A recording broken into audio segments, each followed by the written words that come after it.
ভক্তগণ, স্বয়ং ভগবান শ্রীকৃষ্ণ শ্রী গৌরাঙ্গ স্বরূপে প্রেম দানের জন্য অবতীর্ণ। শ্রী বৃহৎ ভাগবতামৃতে শ্রীপাদ সনাতন গোস্বামী প্রথম মঙ্গলাচরণে বলেছেন, জয়তী নিজ পদাব্জ প্রেম দানাবতীর্ণ বিবিধ মধুরীমাব্ধি কোহপি কৈশোর গন্ধি। কিশোর বয়সের গন্ধ মাত্র লেগেছে, এখনো পূর্ণ কিশোর বয়স নয়। এই অপূর্ণ কৈশোরপ্রাপ্ত, যাকে বেদ বেদান্ত স্বরূপ নির্ণয় করতে পারে না, এমন যে শ্রী গোবিন্দ, তিনি স্বয়ং অবতীর্ণ হয়েছেন। কেন?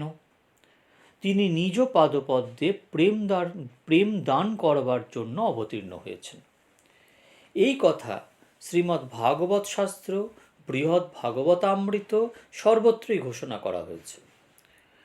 দান শব্দটা যখন বলা আছে, তখন তো মূল্য নেওয়া চলবে না। গোবিন্দচরণে আমরা এই প্রার্থনা করব, এই দাবি বা দরখাস্ত করব, গোস্বামী পাদগণ বলে গেছেন, প্রেম দানের জন্য তুমি অবতীর্ণ হয়েছ, তাহলে দানের মূল্য চাইছ কেন? মূল্য চাইলে তো দান বলা যাবে না। উদ্ভবজি মহারাজ শ্রী গোবিন্দের সঙ্গে কথোপকথন প্রসঙ্গে ভাগবতের একাদশ স্কন্ধে বলেছেন, হে গোবিন্দ, তোমার এমন কৃপা যে তোমার চরণ যারা ভজে, তুমি তাদের সর্বস্ব দান করো। নিজেকে অর্থাৎ আত্মদান পর্যন্ত করো। অন্য বস্তু তো দূরের কথা, শালক্য মুক্তি তো সামান্য, তুমি নিজেকে পর্যন্ত দান করো যারা তোমার শ্রীচরণ ভজে। উদ্ধবজির এই কথার দোষ নিয়েছেন শ্রী গোবিন্দ।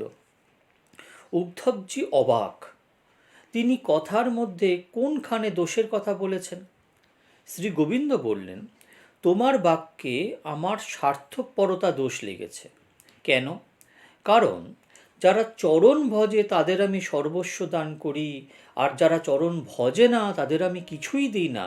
এটাই তো স্বার্থপরতা, অর্থাৎ তোমার কথা মতে আমি স্বার্থপর। উদ্ধব মহারাজ অবাক হয়ে বলছেন, প্রভু শোনো, নৈবোপযন্তোপচিতিম কবয়স্তবেশো ব্রহ্মায়ুষাপি কৃতমূর্ধ মুদস্মরন্ত জোহন্তর হিস্তনু ভৃতাম অশুভম বিদুন্মনাচার্য চৈত্যবপুষা স্বগতিং বেনক্তি। ভাগবত 11:29-6। উদ্ধবজি প্রাজ্ঞ ব্যক্তি, তিনি শ্রী গোবিন্দকে বললেন, তোমার চরণ যে ভজে ওটাও তোমার দান। তুমি কৃপা করলে তবে তোমার চরণ ভজে, না হলে ভজে না। অতএব সবটাই তোমার কৃপার দান। নৈবোপযন্তোপচিতিম কবয়স্তবেশ। কবি যারা পণ্ডিত ব্যক্তি, যারা সাধু ব্যক্তি, তত্ত্বজ্ঞ ব্যক্তি, তাদের বলা হয় কবি।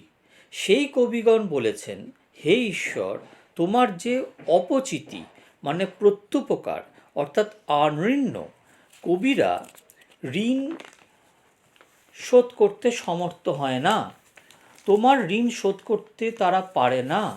ব্রহ্মায়ুষাহপি, তারা যদি ব্রহ্মার পরিমেয় পরমায়ু পায়, তথাপি তারা তোমার যে কৃত উপকার তার প্রত্যুপকার করতে অর্থাৎ ঋণ শোধ করতে পারে না।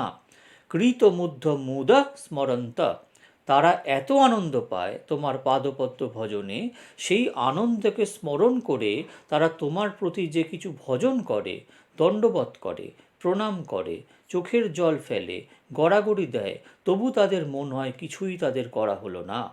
বাগভি স্তবন্ত মনসা স্মরন্তন্যা নমন্তহোপ্যোনীশং ন তৃপ্তা ভক্তা শ্রবণেত্রজ্জ্বলা সমগ্র মায়ুর হরেরেব সমর্পয়ন্তী। ভক্তগণ কি করেন? বাক্যের দ্বারা নিরন্তর গোবিন্দের স্তুতি করেন। বাঘভি স্তবন্ত মনসা স্মরন্ত, মনের দ্বারা নিরন্তর তোমার লীলা, তোমার চরণ স্মরণ করে। তন্যানমন্ত, দেহের দ্বারা তারা সাক্ষাৎ প্রণাম করে। সবই বর্তমান ক্রিয়া দেয়া হয়েছে। বাগভি স্তবন্ত মনসা স্মরন্ত তন্যানমন্ত, এইসব নিরন্তর ক্রিয়া করছে তারা।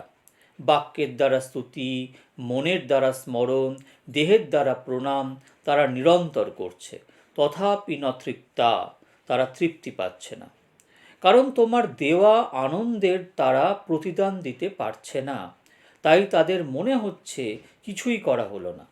ভক্তা শ্রবণেত্র জলা সমগ্র মায়ুর হরেরেব সমর্পয়ন্তী। ভক্তগণের তখন মনে হয়েছে আমাদের সমস্ত আয়ুটা যদি শ্রী গোবিন্দের চরণে দিতে পারতাম তাহলে প্রতিদান সার্থক হতো। নিজেদের সমস্ত আয়ু তারা যদি চোখের জল রূপে বের করে তোমার পাদপদ্মে ঢেলে দেয় তাহলেই জীবন সার্থক হয়। ভগবান জিজ্ঞাসা করছেন, উদ্ভব, আমি তাদের কি উপকার করেছি যে তারা ঋণ শোধ করতে পারছে না? জোহন্তর্ব হিস্তনু ভূতাম শুভম বিদুন্যাচার্য চৈত্যপুষা স্বগতিং বানক্তি।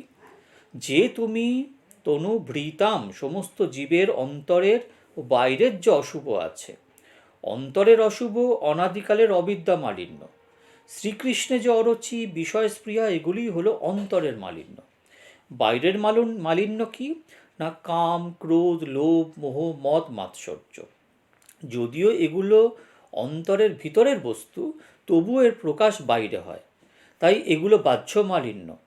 হে গোবিন্দ, বাহ্য ও অন্তরের যত প্রকার মালিন্য আছে ওই সমস্ত মালিন্য তুমি শোধন করো, তুমি পরিষ্কার করো, এক কথায় তুমি ঝাড়ুদারের কাজ করো।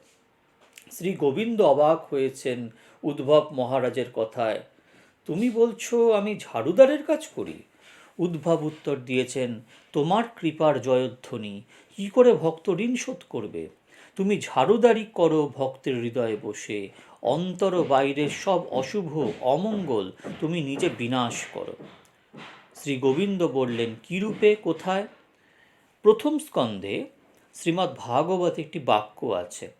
সূতমুনি 60,000 ঋষিকে নৈমিষারণ্যে বসে বলেছেন, শৃণ্বত্বাংশ কথা কৃষ্ণ পুণ্যশ্রবণ কীর্তন হৃদ্যন্তস্তোহভদ্রাণি বিধুনোতি সহিত শতাম। ভাগবত 1:2-17। শৃণ্বত্তাংশ কথা কৃষ্ণ, কৃষ্ণ বসে বসে দেখছেন কে আমার কথা শুনছেন। সেটা দেখে তাদের কানের ভিতর দিয়ে কথারূপ ধারণ করে অন্তরে কৃষ্ণ বসে আছেন। বসে কি করেন? যত অশুভ অনাদিকালের সব অশুভকে নিজে পরিষ্কার করে দেন। চক্রবর্তীপাদ প্রশ্ন তুলেছেন, পরমাত্মা ঈশ্বর তো প্রত্যেকের অন্তরের মধ্যেই আছেন। উপনিষদেও বলা হয়েছে জীবাত্মা পরমাত্মা, তাদের মধ্যে একটি সুখ দুঃখ ভোগ করে, অপরটি পরমাত্মা ঈশ্বর, সে অপ্রাকৃত কোনো বৃক্ষের ফল খায়। পরমাত্মা দেহতেই আছে, তবে কৃষ্ণ কথা শোনার প্রয়োজন কি? সে কথা শুনলে অন্তরের যত অশুভ অমঙ্গল অবিদ্যা বিনাশ হবে। কিন্তু অন্তরের মধ্যে যে পরমাত্মা আছেন তিনি তো কৃষ্ণেরই আর এক রূপ। প্রত্যেকের অন্তরে, প্রত্যেকটি জীবের অন্তরে তিনি বিরাজমান। যদি অন্তরের মালিন্য দূর করতে হয় তবে পরমাত্মাই তো তা করতে পারেন। আলাদা করে কৃষ্ণ কথা শোনার প্রয়োজন কোথায়? তখন চক্রবর্তীপাদ বলছেন, শুনতে হবে, কারণ সেই পরমাত্মা নিষ্ক্রিয়, সেই পরমাত্মা উদাসীন। গীতায় একটি কথা আছে, উদাসীন বদাসীন গুণৈর্য না বিচল্যতে। 14:23। পরমাত্মা আছেন, কেমন আছেন না উদাসীন।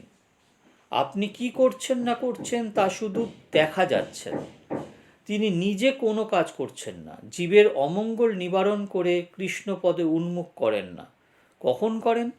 শ্রী গুরু মুখের কৃষ্ণ কথা যখন কানে যায় তখনই জীব উন্মুখ হয়ে কৃষ্ণ কথা শোনার জন্য। শ্রী গুরুর মুখের কৃষ্ণ কথা যখন কানে যায় তখনই জীব উন্মুখ হয় কৃষ্ণ কথা শোনার জন্য। কৃষ্ণ কথা শোনার প্রয়োজন আছে এটা কি করে বোঝা যাবে? একটা গল্প আছে।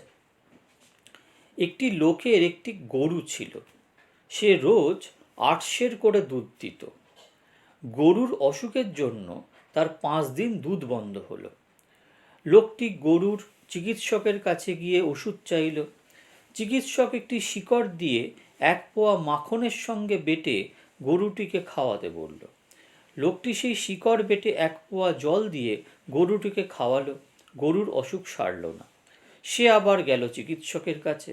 চিকিৎসক জিজ্ঞাসা করল, 1 পোয়া মাখন দিয়ে দিয়ে খাইয়েছ কি? লোকটা বলল, জল দিয়ে খাইয়েছি।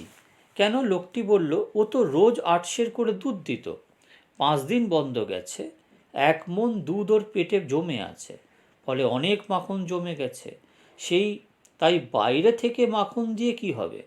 চিকিৎসক বললেন, তুমি বোকা লোক, বাইরের 1 পোয়া মাখন গরুর পেটে না দিলে ওর ভেতরের মাখন আর বের হবে না, দুধও বন্ধ হয়ে যাবে। তেমনি বাইরে থেকে কৃষ্ণ কথা কানে না ঢুকলে পরমাত্মা ক্রিয়া করবেন না। শৃণ্যতাংশ কথা কৃষ্ণ পুণ্যশ্রবণ কীর্তন হৃদয়ন্তস্থ অভদ্রাণী বিধুনতি সুহৃৎ শতাম। প্রশ্ন করেছেন আচার্যগণ, কৃষ্ণের ভক্তের প্রতি এত দরদ কেন? সে নিজের হাতে সব অমঙ্গল বিধৌত করে। ভক্তি সাধকের এটাই বৈশিষ্ট্য। অন্য যেসব সাধক আছেন, জ্ঞানী, যোগী, কর্মী, তাদের নিজেকে নিয়েই পরিষ্কার করতে হবে। কি করে? সাধন করে চিত্তের ময়লা পরিষ্কার করে শুদ্ধ চিত্ত হতে হবে, মনকে বাসনাহীন করতে হবে, তবে ব্রহ্মানন্দ আসবে, তার আগে নয়। কিন্তু ভক্তি সাধক যারা, তারা শুধু গৌর কথা, কৃষ্ণ কথা শুনবে, তাহলেই ভিতরে প্রবেশ করে সব অমঙ্গল নাশ হবে। কৃষ্ণ হলেন সাধুগণের বন্ধু, সুহৃৎ শতাম, সুহৃৎ শতাম, তাই তার এত গরজ। বন্ধুর স্বভাব সবসময় একরকম হওয়া চাই, তাহলে বন্ধুত্ব থাকবে। সাধুর স্বভাব কেমন? না বিনা কারণে কৃপা করেন। গোবিন্দও বিনা কারণে কৃপা করেন। যে তার কথা শোনে তার অন্তরের সব ময়লা তিনি পরিষ্কার করে দেন।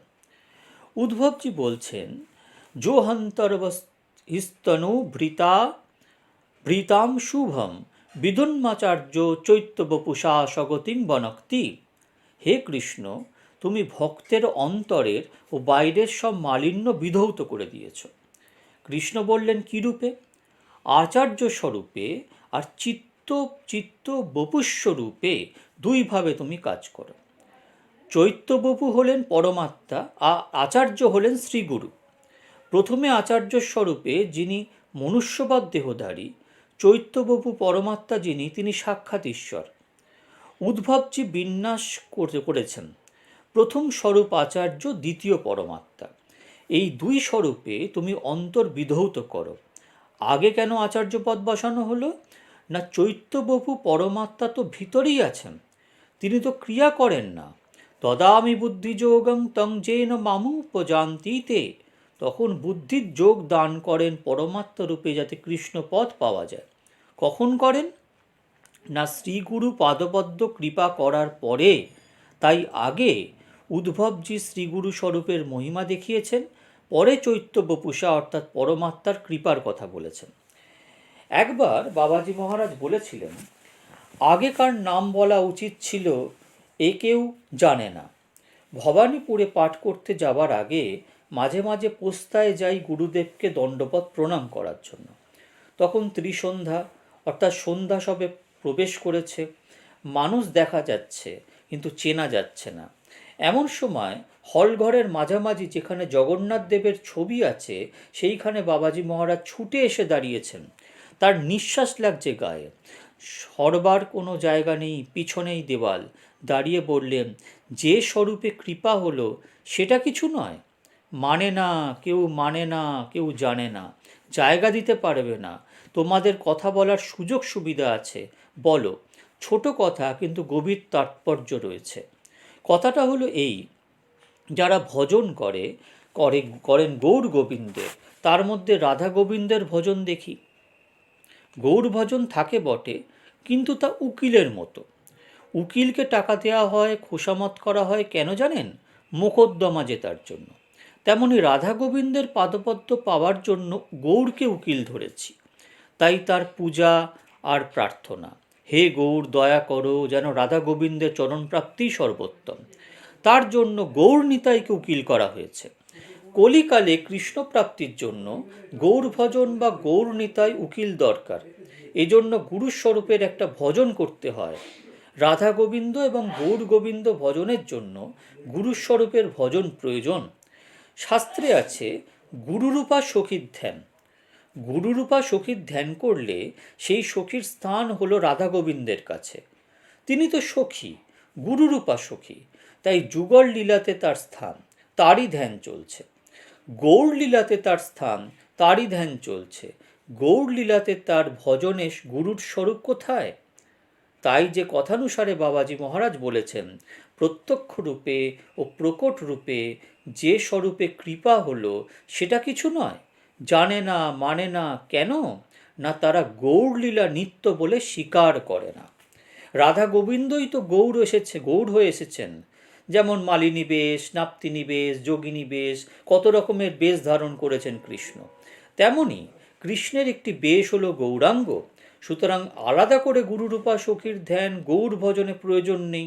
গোবিন্দের ধ্যান করলে সব পাওয়া যায়। একজন বৈষ্ণবের সঙ্গে একজন গোস্বামী সন্তানের কথাবার্তা হচ্ছিল। গোস্বামী সন্তান জিজ্ঞাসা করলেন, তোমরা তো বৈষ্ণব, তোমরা গৌর ভজনটা কবে থেকে আরম্ভ করলে? বৈষ্ণবটি সুচতুর ও শাস্ত্রজ্ঞ।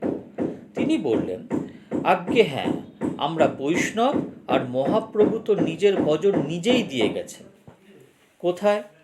না, ব্রজের সুবল সখা অবতার গৌরীদাস পণ্ডিত, অম্বিকা কালনা তার বাসস্থান। একথা বলে বৈষ্ণবটি সুন্দর একটি ঘটনা বললেন। নবদ্বীপের কাছে অম্বিকা কালনা। গৌরীদাস পণ্ডিতের গৃহে নিতাই গৌরাঙ্গের প্রায় যেতেন। গৌরীদাস পণ্ডিত সুবল সখার মতো প্রীতি ভরে তাদের দুজনের সেবা করতেন, কিছুতেই ছাড়তে চাইতেন না। শেষে একদিন আমার ঘরে থাকো বলে গৌরীদাস তাদের অনুরোধ করলেন। মহাপ্রভু পণ্ডিতের উৎকণ্ঠা দেখে বললেন, এক কাজ করো, আমাদের মূর্তি তৈরি করে সেবা করো। পণ্ডিত বললেন, ও চলবে না, যেমন হাতে করে পরিবেশন করে তোমাদের খাওয়াচ্ছি, বিগ্রহকে তেমনই ভাবে খেতে চেয়ে খেতে হবে। মহাপ্রভু বললেন, হ্যাঁ খাবো, চেয়ে চেয়ে খাবো। যথারীতি বিগ্রহ তৈরি হলো। বিগ্রহ প্রতিষ্ঠার জন্য এলেন শ্রী অদ্বৈত পুত্র অচ্যুতানন্দ গোস্বামী। দুই বিগ্রহ আর দুই স্বয়ং গৌর নিতাই চারজনে মিল খেতে বসেছেন। চারজনই একরূপ। খাওয়া শেষ হলে মহাপ্রভু পণ্ডিতকে বললেন, তোমার ইচ্ছা মতন দুইজনকে মন্দিরে তুলে রাখো। গৌরীদাসের কাছে বিগ্রহ ও স্বয়ং সব এক হয়ে গেছে। অবশেষে দুইজনকে, অর্থাৎ দুটিকে মন্দিরে তুলে রাখলেন। মহাপ্রভু নিতাই সুন্দর গৌরদাসের কাছে বিদায় নিয়ে চলে গেলেন। তারা চলে যাবার পর গৌরীদাস ভাবলেন, ঠকলাম না জিতলাম। ভাবতে ভাবতে মন্দিরে গিয়ে দেখেন এই বিগ্রহ দুটি আর কথা কয় না, গায়ের নরম ভাব নেই। গৌরীদাস ছুটে গেলেন মহাপ্রভুর কাছে, গিয়ে বললেন, শোনো প্রভু, তোমরা ফিরে চলো, ও বিগ্রহ দুটি আমার চলবে না। মহাপ্রভু নিত্যানন্দ প্রভু ফিরে এলেন গৌরীদাসের কাছে। তারা রইলেন মন্দিরে, আর মন্দিরের বিগ্রহ দুটি হেঁটে হেঁটে চলে গেলেন। সেই বিগ্রহদ্বয় এখনও কালনাতে বর্তমান, সেখানেই ঝাঁকি দর্শন হয়। আর একবার গোস্বামী প্রভু অঙ্গরাগ করবার জন্য ইচ্ছা করেছিলেন, তা প্রায় 100 বছর আগে। পূজারীকে বলেছেন, আগামীকাল সকাল 8টার মধ্যে ভোগ, রাগ, আরতি সব সেরে নিতে হবে। পূজারী এই কথা স্মরণ করে রাত্রি 3টার সময় মন্দিরের দরজা খুলতে গেছেন। খুলে দেখে মহাপ্রভুর শ্রীঅঙ্গে 33 কোটি দেবতা বসে আছেন। পূজারী ভয় পেয়ে গোস্বামী প্রভুকে ডেকেছেন। তিনি এসে দেখলেন এবং সাষ্টাঙ্গে প্রণাম করে বললেন, প্রভু দয়া করো, আমি অপরাধ করেছি। তোমার বিগ্রহ নিত্য চিন্ময় সাক্ষাৎ বিগ্রহে আমি অঙ্গরাগ করবার অভিলাষ করেছি, আমাকে ক্ষমা করো। অদ্যাপিও সেই বিগ্রহ বর্তমান। তাই বৈষ্ণবটি গোস্বামী সন্তানকে বললেন, আমরা তো গৌর ভজন আরম্ভ করিনি, তিনি নিজেই দিয়ে গেছেন তার বিগ্রহ সেবা। গোস্বামী প্রভু তাকে বলেছেন, কৃষ্ণ ভজন করলেই গৌর ভজন হবে, এটা কেমন করে সম্ভব? ভক্ত উত্তর দিলেন, কেন? কৃষ্ণের নাপ্তিনী, যোগিনী, মালিনী নানা বেশ আছে, কিন্তু কৃষ্ণ মূলত এক। তাই বিভিন্ন বেশের তো বিভিন্ন উপাসনা নেই, এক কৃষ্ণ উপাসনাই আছে। পরম বৈষ্ণবের সিদ্ধান্ত শুনে গোস্বামী প্রভু বললেন, কৃষ্ণের যেমন বিভিন্ন বেশের বিভিন্ন উপাসনা নেই, তেমনি গৌর তো কৃষ্ণের কলিযুগের একটি বেশ, তবে গৌরের আলাদা উপাসনা করার প্রয়োজন নেই। ভক্ত বড় চতুর ও শাস্ত্রবিদ।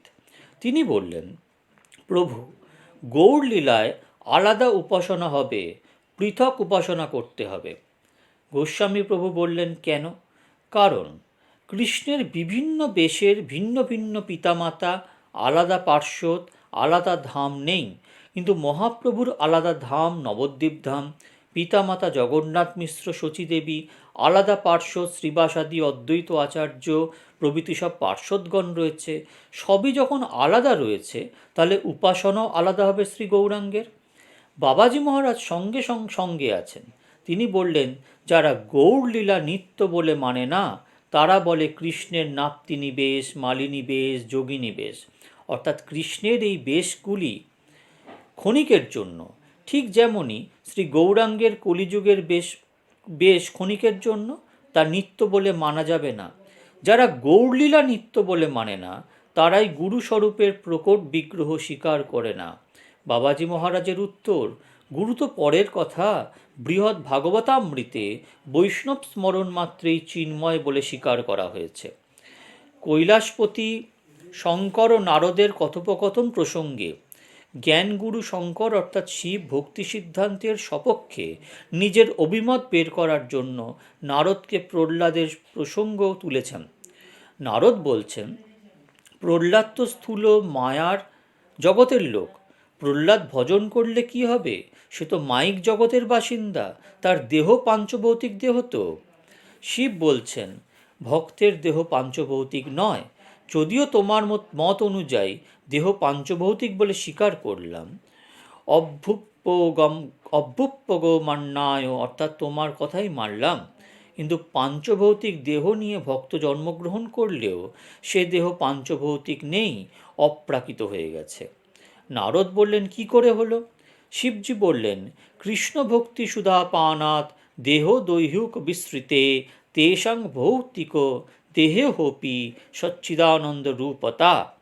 কৃষ্ণ ভক্তি সুধা নিরন্তর পান করে ভক্ত মত্ত হয়ে গেছে, তার আর কোনো কিছুই ঠিক থাকে না, শরীরের বসনের ঠিক থাকে না। মাতালের মতো কৃষ্ণ সুধা পান করে মাতাল হলে তার স্ত্রী পুত্র ধন জন মান প্রতিষ্ঠা কোনো কিছুই ঠিক থাকে না। দেহ দেহৈক বিস্তৃতে দেহজ্ঞান লোপ পায় তেষাং ভৌতিক দেহে হোপি।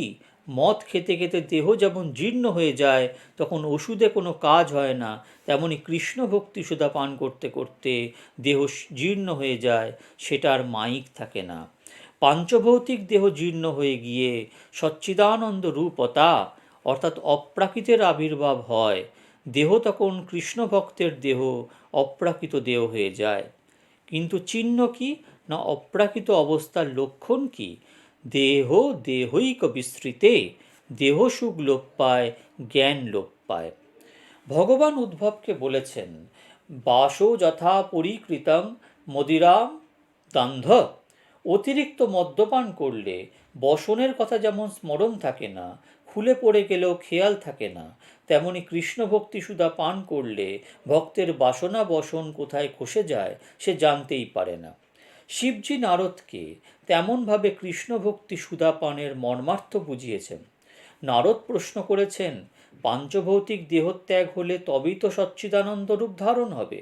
জগতের দেহ ত্যাগ করে চলে গেলে কৃষ্ণভক্ত বৈকুণ্ঠ বা বৃন্দাবনে গিয়ে চিন্ময় দেহ লাভ করবে, এটাই তো হয়। শিব বললেন, দেহত্যাগের প্রয়োজন নেই, বৈষ্ণবের এই দেহতেই সচ্চিদানন্দ রূপ হয়। কিভাবে? গাছে চৈত্র বৈশাখ মাসে আমের রং সবুজ থাকে, ধীরে ধীরে জ্যৈষ্ঠ মাস এলে আমের রং পাল্টে যায়, সবুজ রং চলে গিয়ে হলদে হয়ে পেকে যায়। তাহলে আমটা দেহত্যাগ করছে না, শুধু আমের সবুজ রং চলে গিয়ে হলদে হয়ে পেকে যায়। তেমনি কৃষ্ণ ভক্তের দেহেতে কৃষ্ণভক্তি শ্রবণ কীর্তন স্মরণ মনন যেমন যেমন পরিমাণে হবে, তেমনি পাঞ্চভৌতিক দেহের সব কিছু চলে গিয়ে চিন্ময়তার আবির্ভাব হবে, দেহ সচ্চিদানন্দ রূপ হয়ে যাবে। তাই বাবাজি মহারাজ এই কথা স্মরণ রেখে বলেছেন, যে স্বরূপে কৃপা হলো সেটা কিছু নয়। মানে না কথাটির মানে বা অর্থ হলো, কোনো প্রভু গৌরলীলাকে নিত্য বলে মানেন না। গৌরের প্রতিটি লীলাই নিত্য। জীব গোস্বামীপাদ সন্দর্ভে সমস্ত বিচার করে বলেছেন যে ভগবানের সমস্ত লীলা নিত্য, গৌরের সমস্ত লীলা নিত্য। তাহলে আপনি যদি শ্রীবাস অঙ্গন যোগপীঠে যান, সেটা তো নিত্যধাম, সেখানে গদাধর আছেন ধামে, নিত্যানন্দ ছত্র ধরে আছেন, সেখানে কে আপনাকে নিয়ে যাবেন? সানন্দদাতা, পদেতে আছে সানন্দদাতা মানে সিংহাসন, সানন্দদাতা সিংহাসন পাশে। সানন্দদাতা হলেন গুরুস্বরূপ, তিনি সিংহাসন পাশে সব কিছু নিরীক্ষণ করছেন। ওই চেয়ে দেখ বাপ অনঙ্গ কানাই রায়, নিতাই গৌরাঙ্গ গদাই ওই চেয়ে দেখ বাপ।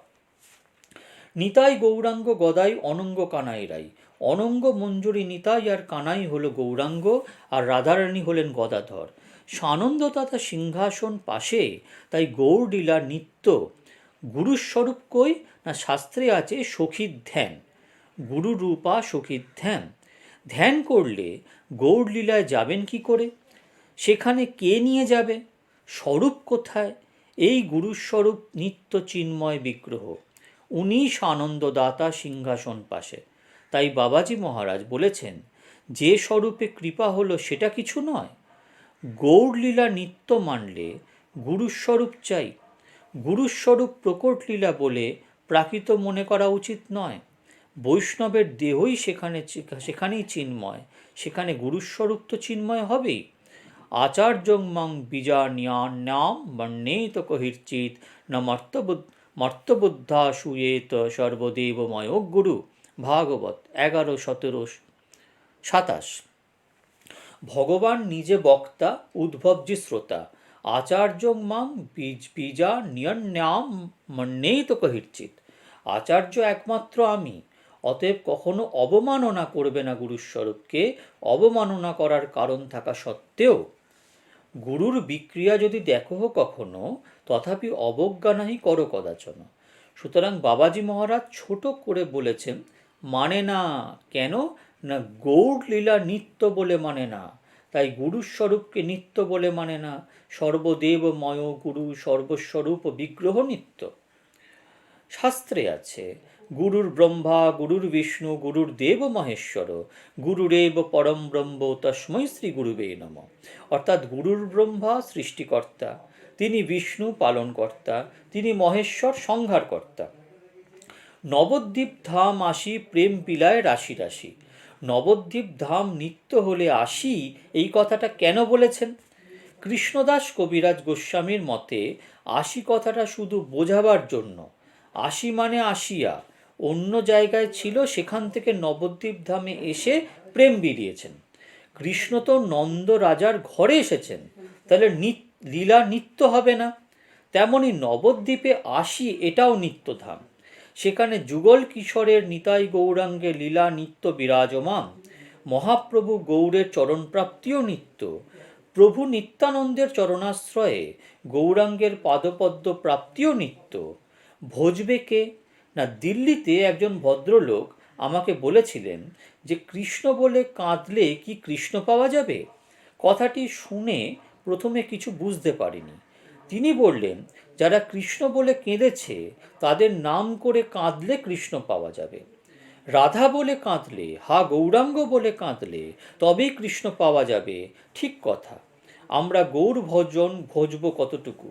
যে গৌর বলে কেঁদেছে, গৌর প্রেমে যার মূর্তি গড়া, প্রেমে ঢলো ঢলো তনু গৌরাঙ্গ প্রেমের মূর্তি প্রভু নিতাই। বড় বাবাজি মহারাজ অর্থাৎ দাদামশাইয়ের একটি প্রসঙ্গ আছে। বেদান্তের আচার্যগণ সব এসেছেন উকিল হয়ে। বিচারপতি শ্রীমন মহাপ্রভু, যিনি যুগাবতার, বিচারালয় শ্রীবাসঙ্গম, অভিযোগ পৃথিবীর। 4 সম্প্রদায়ের 4 আচার্য উকিল, তারা পৃথিবীর হয়ে উকিলগিরি করছে বিচারপতির কাছে। তাদের বক্তব্য, হে দয়াময়, হে জগদীশ্বর, আপনি আবির্ভূত হয়েছেন, এখন কলিজীবের সম্বন্ধে বিচার করুন। পৃথিবী বলছে, তাদের পৃথিবী রসাতলে যেতে বসেছেন। যত মহাপাপ, স্ত্রী হত্যা, ব্রহ্ম হত্যা, গো হত্যা সব করেছে। পৃথিবী পাপের ভারে নত হয়ে পড়েছে। আপনি কলির দণ্ডবিধান করুন, কারণ কলিজীব এত দুষ্ট আপনার বাক্য মানেনি। অর্থাৎ আপনি গীতায় যা বলেছেন, সর্বধর্মান পরিত্যজ্য মামেকং শরণম ব্রজ, কিন্তু কলির জীব আধখানা শুনেছে, সব ধর্ম পরিত্যাগ করেছে, কিন্তু মামেকং শরণম ব্রজ কথাটি শোনেনি। কলির জীব আসামি, ভয়ে থরথর করে কাঁপছে, কারণ এদের কোনো উকিল নেই, তারা এত অসৎ। ভয়ে সব অস্থির, বিচারপতি কি দণ্ডবিধান করেন? বাবাজি মহারাজ বলছেন যে শ্রীবাস অঙ্গন বিচারালয় করুণার ইট দিয়ে দিয়ে করা হয়েছে। শ্রীবাস অঙ্গন যে বিচারালয় করুণার ইট দিয়ে দিয়ে গড়া হয়েছে। আর বিচারপতি স্বয়ং মহাপ্রভু, তার দেহ প্রেম ও ঘন, করুণার ঘনমূর্তি মহাপ্রভু। সবাই কলিজীবের বিপক্ষে, কেউ কিছু ভালো বলছেন না। বিচারপতি কি রায় দেবেন, কি দণ্ড দেবেন? এমন সময় পতিতের বন্ধু নিতাই চাঁদ সোনার দুই বাহু প্রসারিত করে ছুটে এসে বললেন, তোদের আমি আছি, কোনো ভয় নেই, কোনো ভয় নেই।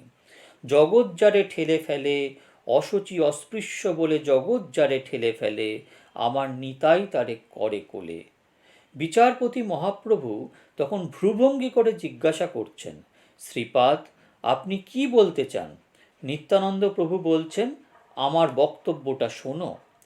এমন একটি প্রায়শ্চিত্ত তুমি বিধান করে দাও, যেটা সাধন বলো, ভজন বলো, দণ্ড বলো, যা কিছু বলো, একটা বিধান দাও যেটা কলির জীব অনায়াসে করতে পারবে। মহাপ্রভু বললেন, শ্রীপাদ, সাধন অল্প হলে সিদ্ধিও অল্প হবে। যেমন যোগের সাধন কঠিন, তাই সিদ্ধি হলো পরমাত্ম দর্শন। জ্ঞানের সাধন কঠিন, তার সিদ্ধি ব্রহ্মানন্দ। আপনি কলিজীবকে কি দিতে চান? স্বর্গ? নিতাইচাঁদ বললেন, না। আপনি কি কলিযুগকে বৈকুণ্ঠের 4 প্রকার মুক্তির মধ্যে কিছু দিতে চান? নিত্যানন্দ বললেন, না। মহাপ্রভু তখন বললেন, তাহলে কি বৃন্দাবনে রাধা গোবিন্দের প্রেম সেবা? তাও না। 4 সম্প্রদায়ের 4 আচার্য এবং স্বয়ং মহাপ্রভু অবাক। শ্রীপাদ রাধা গোবিন্দের প্রেম সেবার ওপরে আর কোনো প্রাপ্তি আছে বলে শাস্ত্রে তো জানা নেই। নিত্যানন্দ প্রভুর কথা, শাস্ত্রের কথা জানি না। কলির জীবকে এমন সাধন দিতে হবে যা অনায়াসে করতে পারবে। আর পাবে কি স্বর্গ, মুক্তি, এমনকি রাধা গোবিন্দের চরণও বলছি না। তখন মহাপ্রভু জানতে চাইলেন, আপনি কি দিতে চান কলির জীবকে? নিত্যানন্দ প্রভু বললেন, তোমার চরণ পাবে আমার কলির জীব, এই বিধান চাইছি। তটস্থ এই বিচার করেছিলেন কতগুলি মহাজন। তারা বললেন যে নিত্যানন্দ প্রভু বেশি আর কি বললেন। রাধা গোবিন্দের মিলিত বিগ্রহ হলেন শ্রীমন মহাপ্রভু। তাই প্রথমে তো মহাপ্রভু নিজেই রাধা গোবিন্দের প্রেম সেবা দিতে চাইলেন, কিন্তু নিত্যানন্দ প্রভু নিলেন না। কোনো একজন গোস্বামী প্রভু এই প্রসঙ্গে একটি সুন্দর গল্প বলেছেন। কোনো এক বিবাহ বাসর, কন্যার পিতা বরযাত্রীদের ভালো করে খাওয়াবার জন্য তটস্থ হয়ে ঘুরে বেড়াচ্ছেন। বরযাত্রীদের আসার কথা 50 জনের, এসেছে 75 জন। কন্যার পিতা অনেক দূর থেকে রাজভোগ আনিয়েছেন। 50টার পরিবর্তে 70টা আনিয়েছেন। বরযাত্রী এসেছে 75 জন। 5 জনের রাজভোগ কম পড়েছে। তখন বাড়ির কর্তার কথা মতো উপায় ঠিক হলো যে 5 জনের পাতে কাঁচা ছানা ও চিনি দেওয়া হবে। তাই হলো। 5 জন তো রেগে আগুন। পরিবেশনকারী ওই 5 জনকে বলছেন, বাবু, রাজভোগের মধ্যে কি আছে বলুন? ছানা আর চিনি। বরযাত্রী রেগে গিয়ে বললেন, বোকা বানাতে এসেছো? ছানা আর চিনি দিলে রাজভোগ হয়? আর কারিগরের রসের পাকটা কোথায়? তেমনি রাধা গোবিন্দ পেলেই গৌর হয় না, রাধা গোবিন্দের প্রেম রসের পাকে গৌর হয়েছে। তাই নিতাই প্রভু বলছেন, তোমার চরণ পাবে আমার কলির জীব। কবিরাজ গোস্বামীর বাক্য হল, মহাপ্রভুর কাছে কলির জীব পতিত। আমাদের পতিতের বন্ধু হয়ে নিতাইচাঁদ মহাপ্রভুর চরণে নিবেদন জানিয়েছেন। ভজন তরুর কন্দমূল স্বরূপ হলেন শ্রী নিত্যানন্দ প্রভু। প্রভু শ্রী নিত্যানন্দের চরণাশ্রয় করলে শ্রী গৌরাঙ্গ চরণ অনায়াসে মেলে। পতিতের বন্ধু নিতাইচাঁদ, আমাদের পাবন, আমাদের কৃপালু একমাত্র নিতাইচাঁদ। এটা আমাদের বাবাজি মহারাজের শিক্ষা। তাই সমস্ত জীবন নিতাইচাঁদের এই নাম কীর্তন ও তার করুণার জয়গান করে অতিবাহিত করেছেন। তার চরণের প্রতি যদি কিছুমাত্র ভক্তি থাকে, তবে আমরা নিতাই বলে কাঁদব। গৌর বলে কাঁদতে পারি বা না পারি, আমরা যেন নিতাই বলে কাঁদতে পারি। এটাই আমাদের কর্তব্য। বাবাজি মহারাজ সমস্ত জীবন যে যাজন করেছেন, যে কীর্তন করেছেন, তার স্বরূপ তো কীর্তনময় বিগ্রহ, সচ্চিদানন্দময় বিগ্রহ। কথাটা ঠিক না কি বলুন? গৌরাঙ্গের বিগ্রহ রাধা প্রেমময় বিগ্রহ। বাবাজি মহারাজের স্বরূপটা হলো গৌর গোবিন্দের কীর্তন প্রেমময় বিগ্রহ। তার স্বরূপ, তার পাদপদ্মে যেন আমাদের মন থাকে, আর তার যে নিতাই গৌর বদন, সেই বদনখানা যেন মনে থাকে, আমরা যেন নিতাই বলে কাঁদতে পারি। বাবাজি মহারাজ প্রসঙ্গে এক গুরু ভাই নাম নিতাইদা বলেছেন, আমি একবার ঝাঁচপিঠা মঠে গেছি বাবাজি মহারাজের সঙ্গে রথযাত্রার সময়। রথযাত্রার পর বাবাজি মহারাজের সঙ্গে আমিও চলে আসব, কিন্তু বাবাজি মহারাজ আমাকে সেখানে সেবার ভার নিয়ে থাকতে বললেন।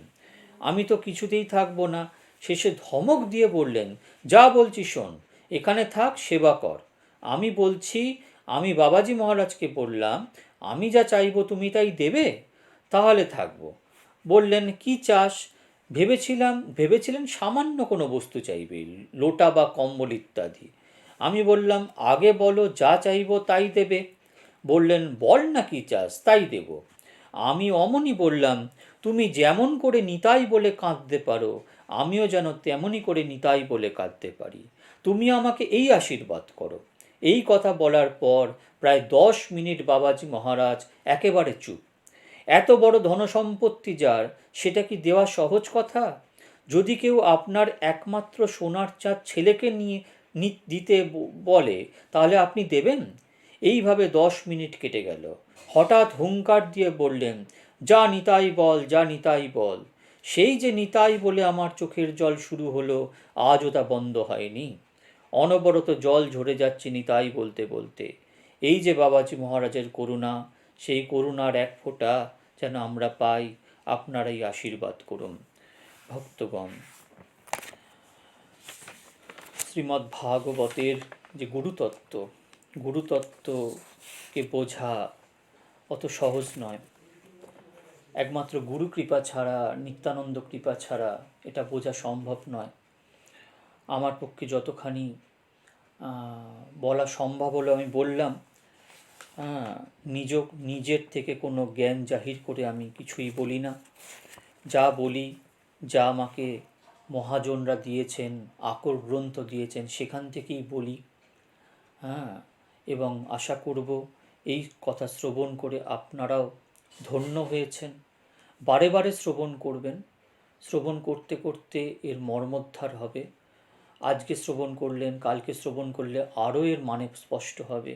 কিন্তু মানে স্পষ্ট হওয়া অত্যন্ত দরকার, কারণ এই মানে স্পষ্ট না হলে আমাদের কিন্তু ভজন রাজ্যে প্রবেশের ক্ষেত্রে একটা খিঁচ থেকেই যাবে। এই বলেই আমি আমার বাণীকে শান্ত করছি। আপনারা ভালো থাকবেন। জয় জয় নিত্যানন্দ রাম, জয় গৌর হরি, জয় বড় বাবাজি মহারাজ।